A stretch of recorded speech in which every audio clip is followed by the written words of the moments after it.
Hace un tiempo leí acerca de la preparación, cómo hacen los atletas de relevo, o sea, cuando se tiene que practicar una competición donde involucra relevos y cómo ellos depuran la técnica para pasar lo que comúnmente se llama el testigo o el testimonio, que es esta barrita, ¿verdad?, que pasa un competidor al otro. Todos los que participan tienen que conocer cómo se lleva a cabo ese pase, el mejor momento, la mejor técnica para que ocurra sin problemas. Y el momento cuando ese competidor alcanza al otro y el primero se desprende del testigo para que lo tome a gran velocidad el que sigue, se le conoce como la zona de transferencia. Así es como se le conoce a ese momento del tiempo. Y cuanto más enfocados y más concentrados estén los atletas, más amplia se convierte la zona de transferencia y más fluido se da el pase. Esto me puso a pensar que algo muy parecido sucede en el ministerio del pastorado. Casi que cada pastor desde su fecha de ingreso debería comenzar a planificar qué pasaría con la iglesia si él faltase. Y esto podría suceder no necesariamente, hermanos, porque se dé el paso del tiempo. Esa es como la forma más natural, pero también podría darse una eventualidad, una oportunidad o una fatalidad. Y tener un plan claro, saber qué es lo que se va a enfrentar y cómo hacerlo, representa un pase, por decirlo de alguna manera, del testigo en forma fluida y evitar problemas y hasta la debacle de una congregación. A veces no lo pensamos. Yo creo que la mayor parte del tiempo no lo hacemos. Y creemos que de alguna manera, o usamos, mejor dicho, una frase que de alguna forma tiende a ocultar nuestras propias preocupaciones y tiende a descargarlas. Esa frase dice más o menos así: de Dios es la obra, o la obra es del Señor, y no dudamos que eso sea así. Pero hay una responsabilidad que nosotros tenemos y que muchas veces no llevamos a cabo.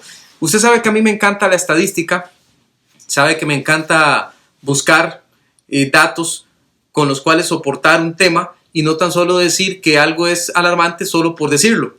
Así que busqué datos al respecto y encontré datos muy frescos. Encontré una estadística del 2017 hecha en iglesias pentecostales, que determinó que el 15% de las iglesias, solo el 15%, cuenta con pastores menores de 40 años.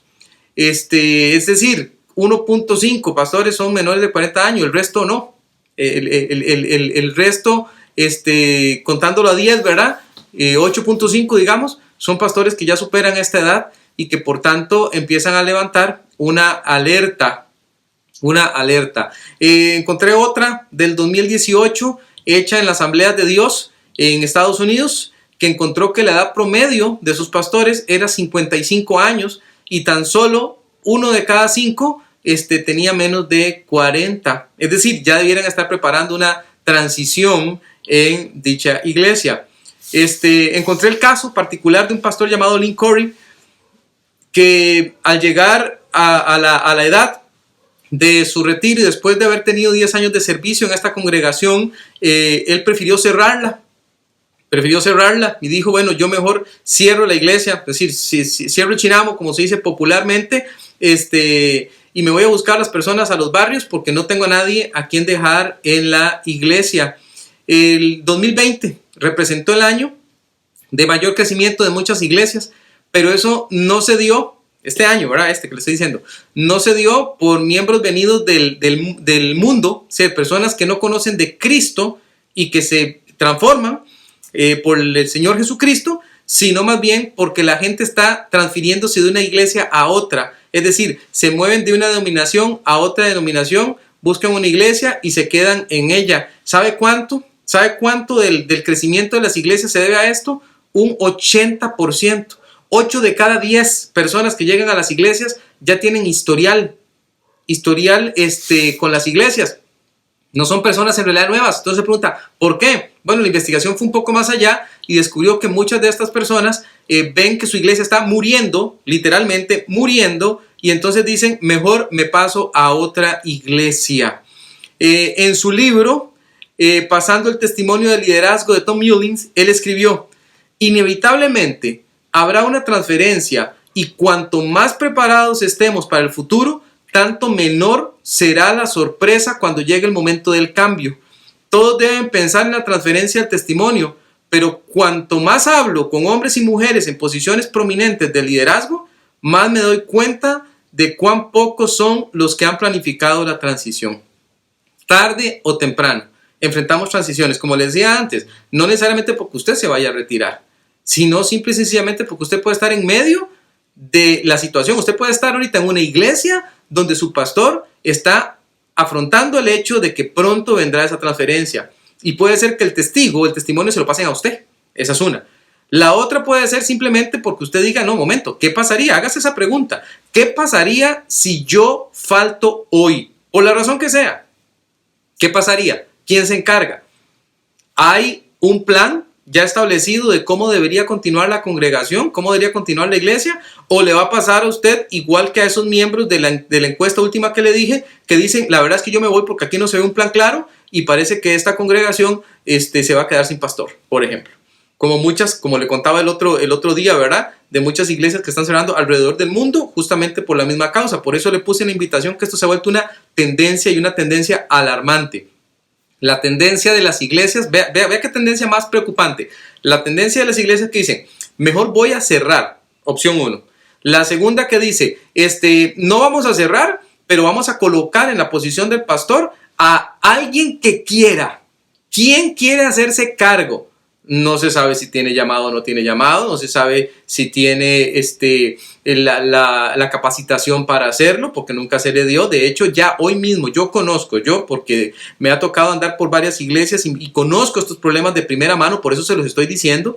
Conozco de iglesias que ya mismo enfrentaron la transición y su pastor se está desviando por desconocimiento, no por un mal deseo, sino por desconocimiento. Al desconocer cómo funciona esto, está yéndose por otra ruta. Conozco también de iglesias donde hay pastores ahorita mismo transicionales que no tienen el deseo de continuar allí. Dicen, yo no me voy a mover porque yo soy responsable, pero yo no quiero esto. Y entonces uno dice, qué terrible porque ¿cómo está esa iglesia en este momento? Bueno, vamos a ver algunas cositas entonces al respecto. ¿Por qué hay tanto sufrimiento en las transiciones? Es lo primero que quisiera hablarle. Hay mucho sufrimiento, ¿saben? Mucho sufrimiento. Y muchas veces ese sufrimiento no se entiende.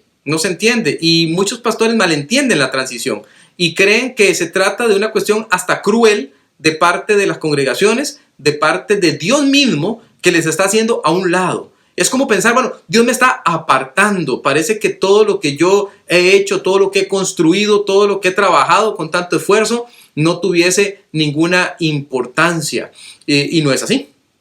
No es así. La obra del Señor debe continuar con o sin usted, con o sin mi persona. No importa dónde usted se encuentre, recuerde, la obra, si en efecto es del Señor, y si Él quiere moverle por la razón que sea, por alguna de las que hemos visto antes, Él es el que sabe. Pero yo me di a la tarea de averiguar un poquito por qué hay tanto sufrimiento y encontré algunas cosas. Primero, porque hay un vínculo de cuidado y de amor que se ha desarrollado durante mucho tiempo. Obvio. Usted ha estado en esta congregación le ama y usted les ama. Porque hay una historia de servicio ligada a la iglesia donde se ha estado. Es el lugar donde usted ha estado sirviendo, donde usted ha estado poniendo su esfuerzo, y obviamente que tiene que haber cierta transferencia de parte suya y de parte de la iglesia hacia usted, por la que usted se siente muy apegado. Porque hay una sensación intensa de responsabilidad y cuidado. Es decir, esto fue lo que el Señor me dio, yo tengo que cuidarlo, tengo que llevarlo adelante. Y todo eso es correcto, ¿Sabe qué? Me ha tocado ver muchas transiciones que han salido mal. Escuche esto, transiciones que han salido mal. Transiciones donde el misionero se peleó con el pastor. Transiciones donde el pastor terminó peleado con la iglesia. Transiciones donde la iglesia terminó dividiéndose. Y otro montón de cosas, hermanos. Otro montón de cosas que uno dice, no tuvo que haber pasado así. No tuvo que haber pasado así porque al final de cuentas se trata de la obra del Señor. Al final de cuentas se trata de la iglesia del Señor. Pero se dieron mal. Y se dieron mal, quizás por no entender mucho de esto que estamos viendo. Tal vez ahorita mismo yo le estoy hablando y usted está pensando, bueno, falta tiempo para eso, Ronnie, o eso no está en mis planes, o ya eso está controlado, o cualquier cosa por el estilo. Pero déjeme decirle que la estadística nos está indicando que no están saliendo bien las cosas y que la tendencia alarmante, ¿sabe qué leí? Leí acerca de la iglesia hipster. ¿Sabe qué es la iglesia hipster? La iglesia hipster es la iglesia que se está levantando ahorita, producto de la nueva generación que toma las riendas de la iglesia. Se le llama hipster justamente dando a entender esa tendencia mundial de muchos jóvenes de vivir a la libre, de vivir fuera del orden. Ya lo vimos la vez pasada que analizamos las generaciones. Pero ¿sabe por qué se caracteriza? Porque no tienen un templo, número 1. Porque se reúnen donde primero se les ocurre, número 2. Y número 3, porque no se apegan a los reglamentos, incluyendo el establecimiento de un pastor. ¿Escuchó bien? Incluyendo el establecimiento de un pastor. Bueno, nos vamos a reunir hoy en el bar X y ahí vamos a hacer el culto. Y llegan, porque se acepta cualquiera es renovado, cualquiera es de Cristo y sale adelante. Averígüelo, búsquelo, no le estoy diciendo nada que usted no pueda encontrar en la red. Búsquelo, sabe que es la iglesia más creciente en este momento.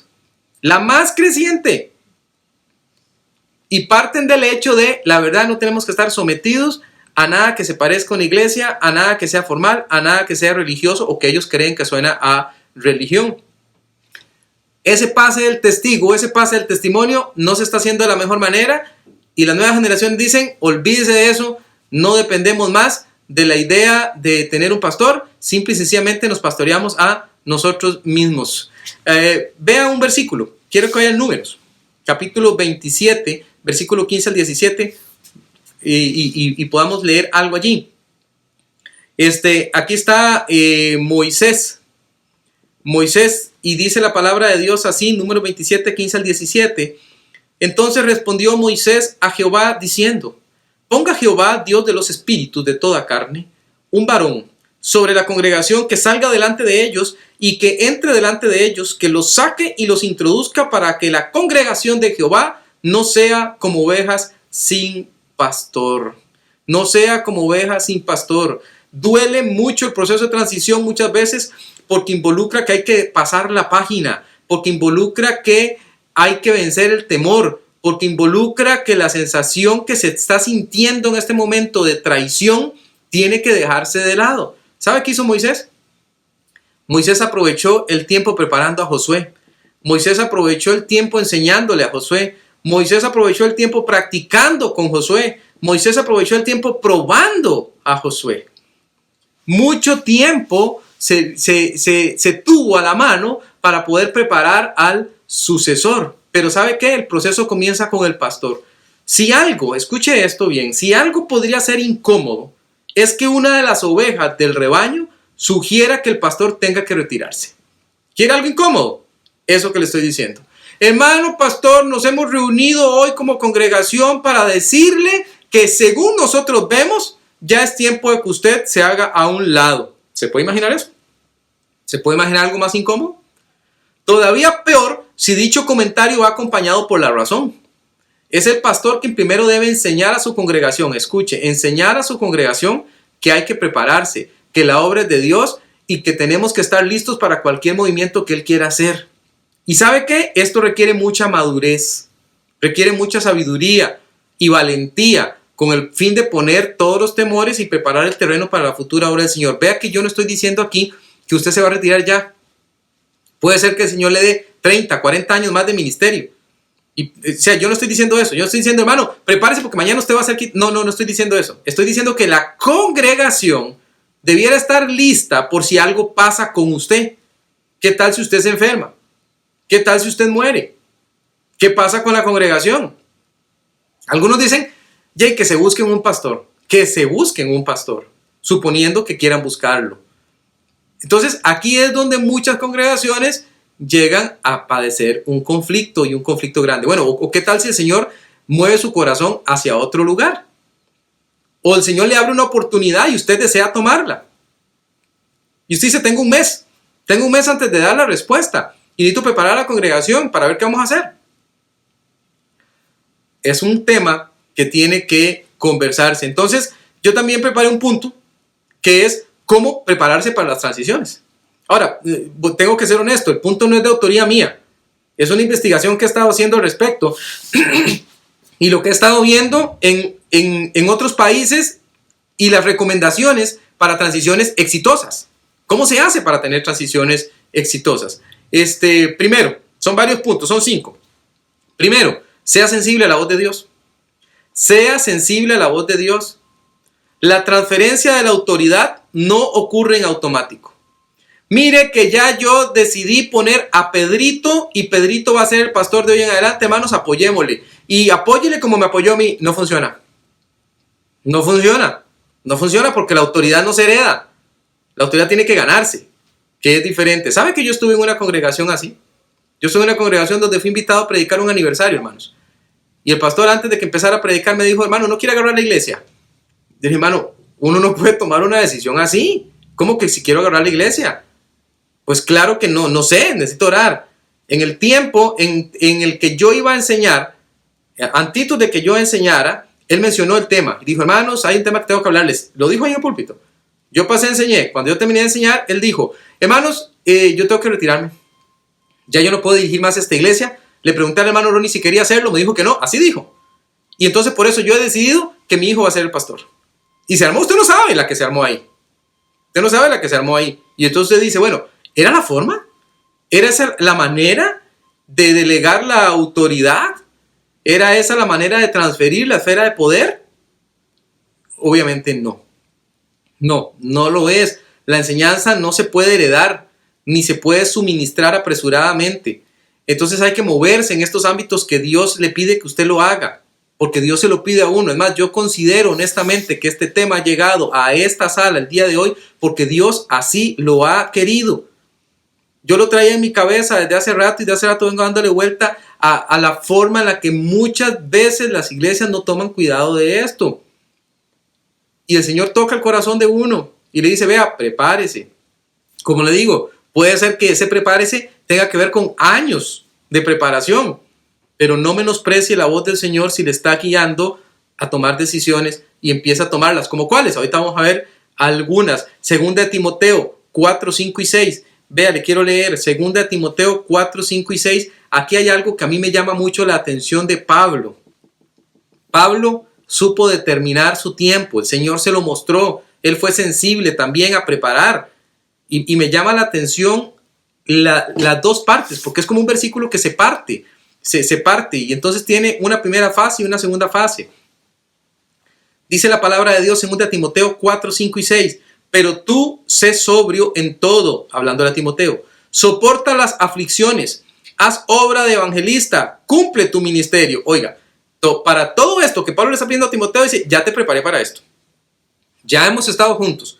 Ya viste cómo es que funciona. Y luego le da la noticia. Porque yo ya estoy para ser sacrificado y el tiempo de mi partida está cercano. Timoteo, ha llegado el momento de hacer la transición y tenemos que hacerla bien. Tenemos que hacerla bien. Yo necesito estar seguro que usted ya está listo, que está preparado y se va dando un proceso en el que el uno va saliendo mientras el otro va entrando, como la transferencia del testigo que le decía al principio. Aprendamos del Señor Jesús. Nuestro Señor preparó a sus discípulos desde la óptica de alguien que no iba a estar físicamente siempre con ellos. Les habló, ¿sabe que sí? Analice, por ejemplo, todo el Evangelio de Lucas. Analice los diferentes momentos en que el Señor Jesús empieza a preparar a sus discípulos. Les habló de las persecuciones, del sufrimiento, de la mejor forma de abordar la hipocresía, de la fe verdadera, de cómo orar, de cómo hablar con otros acerca de su fe, de cómo controlar su propio temperamento, etc. Estaba preparándoles.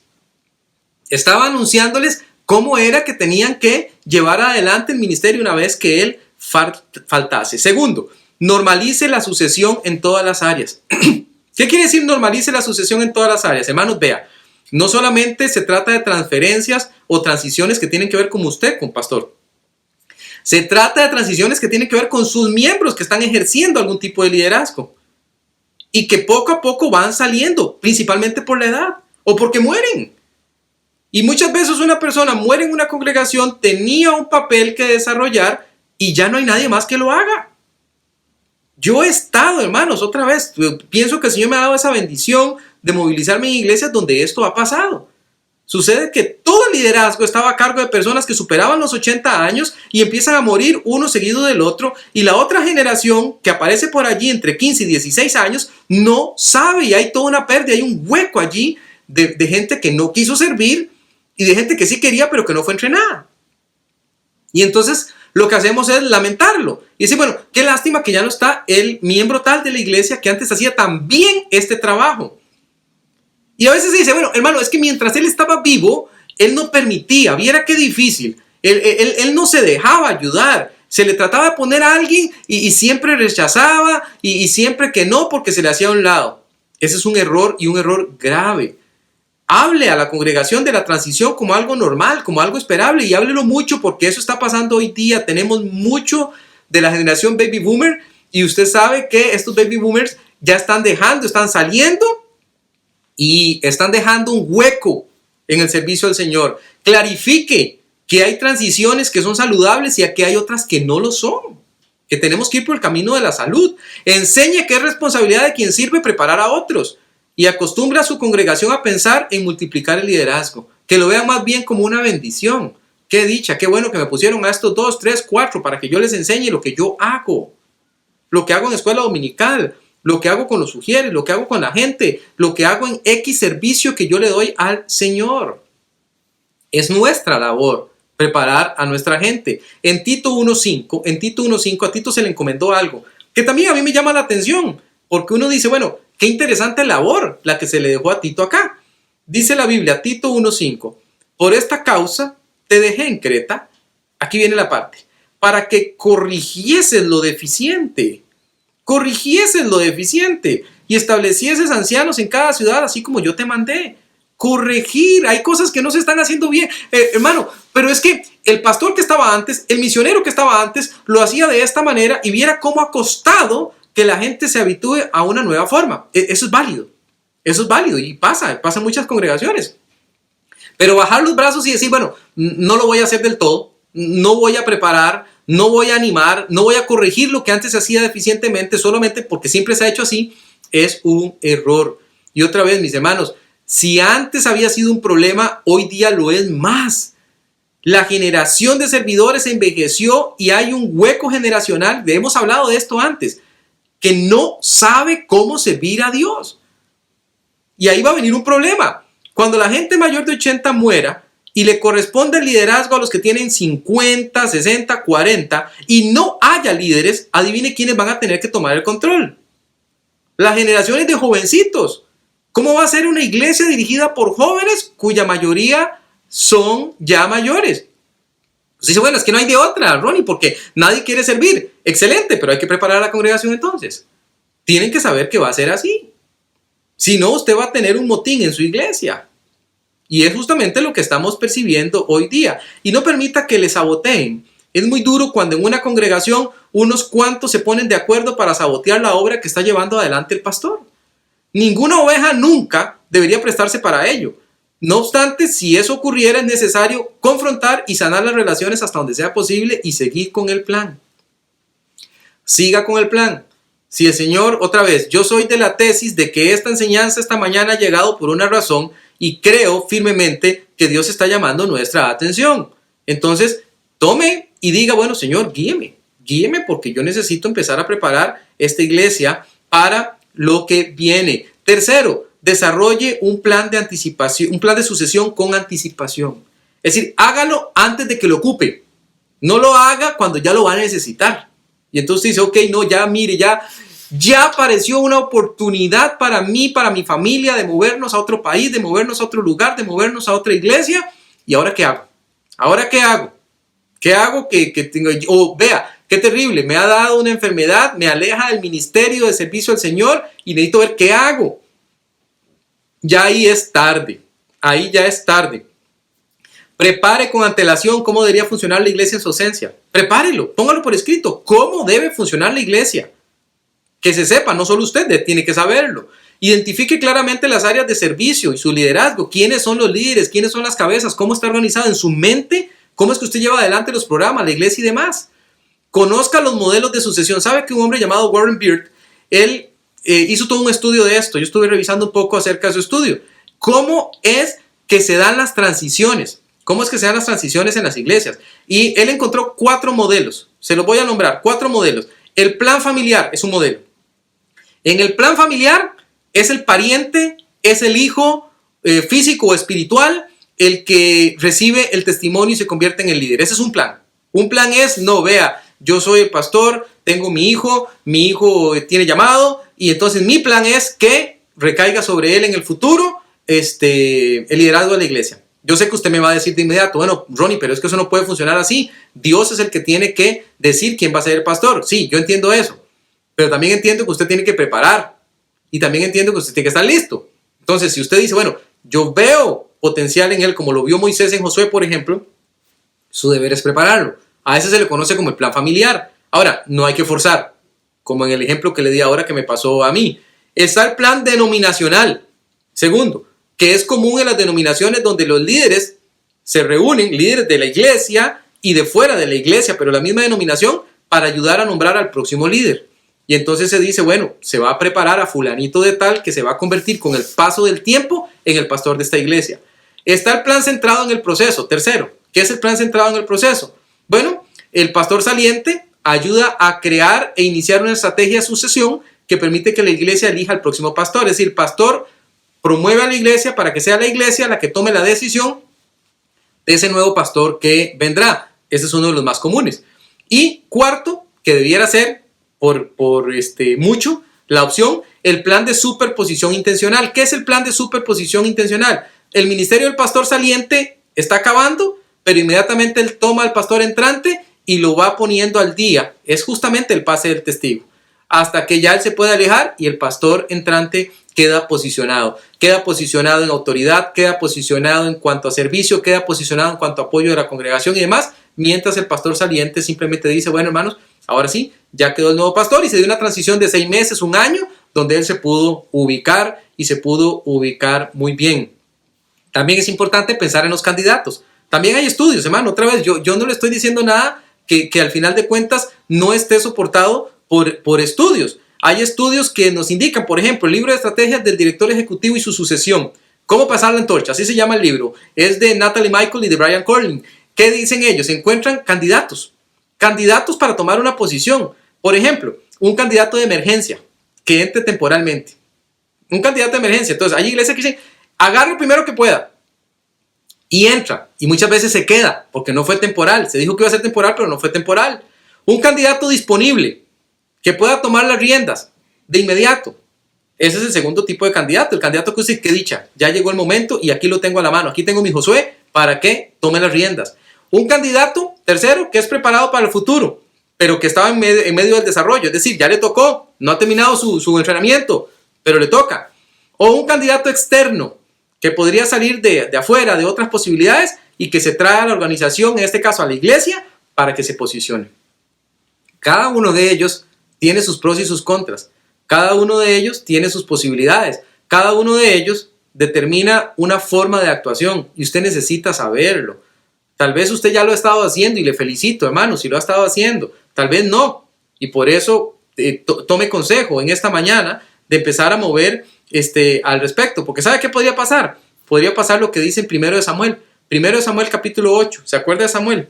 Samuel tuvo sus hijos y sus hijos él los quiso promocionar al servicio, a la dirección de Israel. En 1 Samuel capítulo 8, versículo 1 dice, aconteció que, habiendo Samuel envejecido, puso a sus hijos por jueces sobre Israel. Y el nombre de su hijo primogénito fue Joel, y el nombre del segundo Abías, y eran jueces en Berseba. Pero no anduvieron los hijos por los caminos de su padre, antes se volvieron tras la avaricia, dejándose sobornar y pervirtiendo el derecho. No estaban listos ni por asomo para tomar una posición de liderazgo. No lo estaban. Había una resquebrajadura en su carácter moral que los hacía claramente inconvenientes para el puesto. Y en 1 Samuel 12:2 vemos donde Samuel insiste. Él insiste y él dice, ahora pues, he aquí vuestro rey va delante de vosotros, yo ya soy viejo y lleno de canas, pero mis hijos están con vosotros y yo he andado delante de vosotros desde mi juventud hasta este día. Eso era cierto en el caso de él. En el caso de sus hijos, Era claro que la transición no se dio correctamente, puesto que el pueblo después los va a rechazar. Los va a rechazar. Ahora, déjeme explicarle algo. No necesariamente porque hay un problema en el carácter quiere decir que una persona sea inconveniente. Quiere decir que hay que trabajarlo. Y eso es lo que se trabaja con tiempo. Cuarto, piense a largo plazo y desarrolla su equipo. Piense a largo plazo y desarrolla su equipo. Como pastor, es su deber mostrar la visión. Encontré una frase súper interesante de Gondor Anderson que dice: mi trabajo como líder principal es facilitar la visión para las próximas, escuche, 2 generaciones. Aunque no lo entienda y aunque no me guste. Ese es el trabajo del líder. Facilitar la visión para las próximas 2 generaciones. Pastor, ¿qué va a pasar cuando usted falte con la siguiente y la siguiente generación? ¿Cómo se va a mover la iglesia? Y usted dice, es que a mí me encantaría que se mueva así, que se haga esto, que se... Usted tiene que promover la visión que Dios le ha dado. Y tiene que ser clara para todo el mundo cómo es que se dirige la iglesia y hacia dónde tiene que dirigirse. Ese es mi gran temor del por qué muchas iglesias se están desviando de la sana doctrina. Su fundamento no estaba firme. Cuando llega el momento de las sucesiones, aceptan cualquier cosa. Vaya usted a ver una iglesia que esté bien formada y bien fundamentada si va a aceptar eso. No lo va a aceptar. Y de inmediato va a decir, no, porque así no fuimos enseñados, no, porque esa no es la manera, no, porque en esto se puede cambiar, pero en esto otro no. La visión. La visión.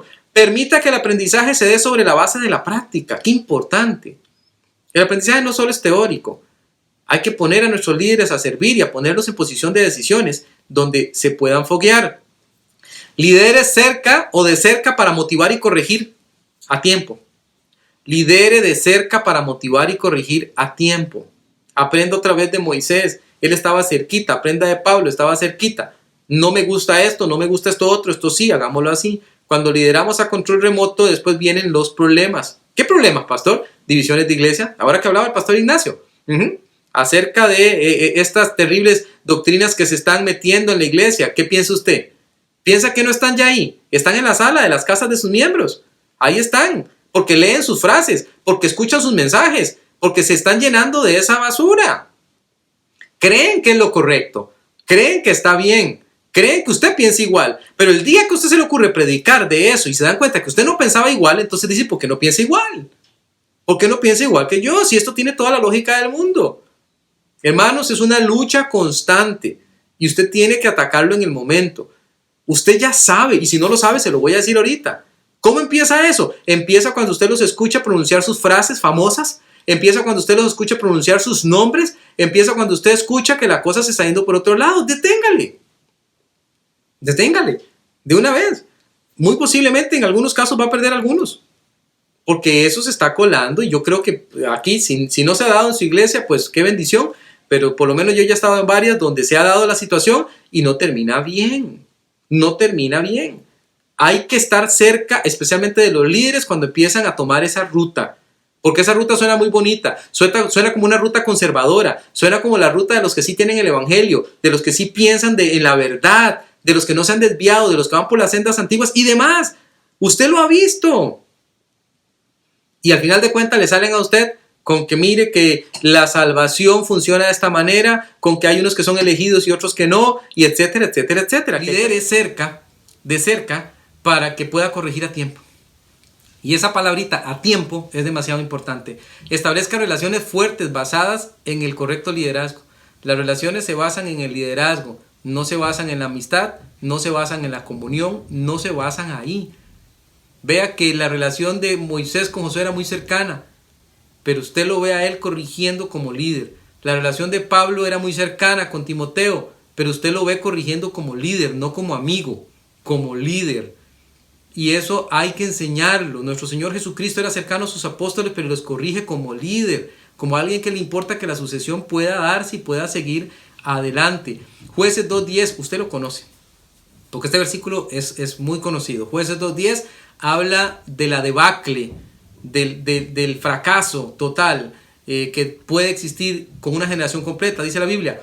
Y toda aquella generación también fue reunida a sus padres.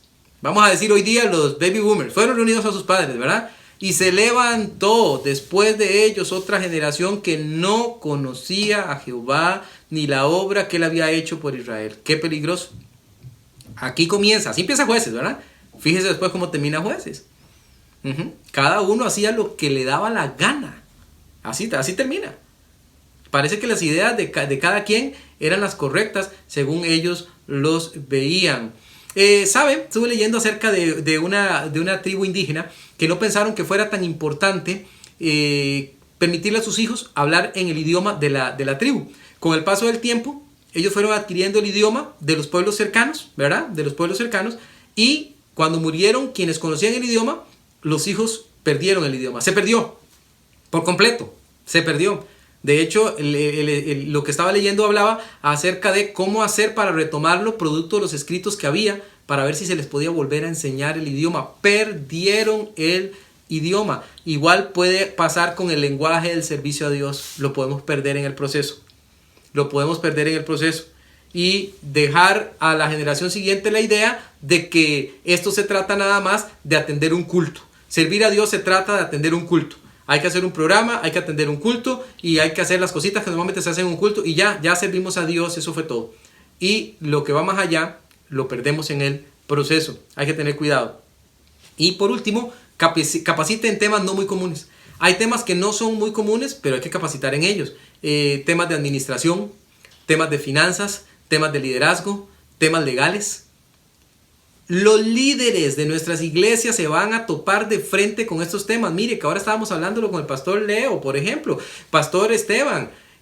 Temas que tienen que ver con permisos, temas que tienen que ver con cómo trata usted con la gente, de cómo mueve usted las palancas, de cómo hace que las cosas funcionen. Cada día se vuelven más importantes. Antes no, hermanos. Antes usted llegaba y formaba y listo. Tenía que ocuparse solamente, como quien dice, de haga que las cosas caminen en una dirección. Ahora los ataques vienen de todas las direcciones. Aquí mismo hemos conversado de muchos temas, hermanos, muchos que están en boga, que están ahí justamente en la sala. Son el elefante rosado en la sala, ¿verdad? No queremos verlo, pero está ahí. Está ahí y está incomodando. Y la pregunta es, si está siendo difícil para nosotros tratar con estos temas, ¿cómo será para los nuevos líderes? ¿Están preparados ellos? ¿Saben cómo hacerlo? Entonces usted dice, no, yo me estoy preparando. Que prepárese usted y prepare a su gente para que ellos sepan, bueno, vean, en la iglesia de la modernidad, en la iglesia que estamos viviendo, estos temas son importantes y hay que trabajarlos bien. Hay que trabajarlos bien. Proverbios 11:14 dice, donde no hay dirección sabia, caerá el pueblo, mas en la multitud de consejeros hay seguridad. ¿Cómo alguien se convierte en un consejero? Porque tiene el conocimiento. Lo que normalmente se conoce como el know-how. Sabe cómo hacer las cosas. Y el know-how no se aprende si usted no lo enseña. Ahora, usted dice, pues, pero yo no lo sé, pastor. Bueno, hay que buscar a quien lo sabe. En nuestras mismas congregaciones muchas veces hay personas con el conocimiento. Aquí mismo lo hemos experimentado. Personas que tienen el conocimiento y que pueden ayudarnos. Y tenemos que buscarles. Y con humildad decir, bueno, necesito que me ayudes con esto. Y preparar a nuestro liderazgo. Aquí no estoy hablando ni siquiera de toda la iglesia. Estoy hablando del liderazgo que usted tiene a cargo. Estuve leyendo también un estudio de un libro que se llama Los fuera de serie, la historia del éxito. Habla acerca de cómo se preparan. Es de Malcolm Gladwell. Y dice Malcolm que para que una persona se prepare correctamente, esto es una teoría que se ha estudiado mucho. Se le llama la teoría de las 10.000 horas. Ese es el nombre con el que se conoce. Y él dice, para que una persona llegue a ser buena, de verdad conozca un ámbito de estudio, cualquiera que sea, tiene que haber pasado al menos 10.000 horas de práctica y de aprendizaje en ese algo. Y haciendo eso, entonces lo compara, por ejemplo, con los músicos. Y entonces le empieza a decir que, por ejemplo, de 1 a 2.500 horas hay una etapa de preparación. De 2.500 a 5.000 horas hay una etapa en la que usted se va mostrando mejor, va tomando control del instrumento. De 5.000 a 7.500 usted empieza a presentar el instrumento y a darse al público. De 7.500 a 10.000, dice él, ya usted se volvió un experto. En otros ámbitos se lo presenta así. Con 1 hora usted sabe lo básico. Con 10 horas usted tiene una noción de los conceptos básicos un poquito más amplia. Con 100 horas usted adquiere un nivel medio. Con 1.000 horas usted avanza a ser un especialista. Con 10.000 horas usted puede considerarse un maestro en esa habilidad en la que se ha estado preparando. ¿Por qué le digo esto? Porque quiere decir que las personas tienen que pasar tiempo practicando aquello que los vamos a poner a hacer. No se trata solamente de decir, es que esta persona sabe, o es que esta persona tiene la habilidad. Es que tiene que practicarla y tiene que practicarla mucho para que llegue a volverse realmente bueno en lo que hace y llegue a tener ese know-how que se ocupa para que realice bien las cosas. Sea abierto con su congregación, especialmente en los temas en los que usted podría verse como alguien sensible. Tenga una política de puertas abiertas. De esa manera sabrá usted qué piensa la gente. Es peor que usted no sepa qué piensa. Hay personas que cierran la puerta de su despacho y dicen, no me hable de esos temas. No me hable de esos temas, y entonces usted se pierde la oportunidad de saber cómo piensa la congregación, de saber cómo piensan sus líderes. Al revés, abra las puertas y diga, quiero escucharte, ¿qué pensás? ¿Qué pensás? ¿Dónde ves la iglesia en 10 años, en 15 años, en 20 años? ¿Cómo te ves vos en 15 años? ¿Qué te ves haciendo en esta iglesia? Etcétera, etcétera, etcétera. Las transiciones tarde o temprano van a llegar. Y lo importante es que cuando lleguen, nosotros estemos preparados, mis hermanos. ¿Dónde está el pastor? Una tendencia alarmante. La tendencia que muchas iglesias se están quedando sin pastor y muchas están prefiriendo ni siquiera tener uno y hacerlo a su manera por lo que está ocurriendo. ¿Qué tiene que hacer el pastor? Empezar a prepararse con tiempo.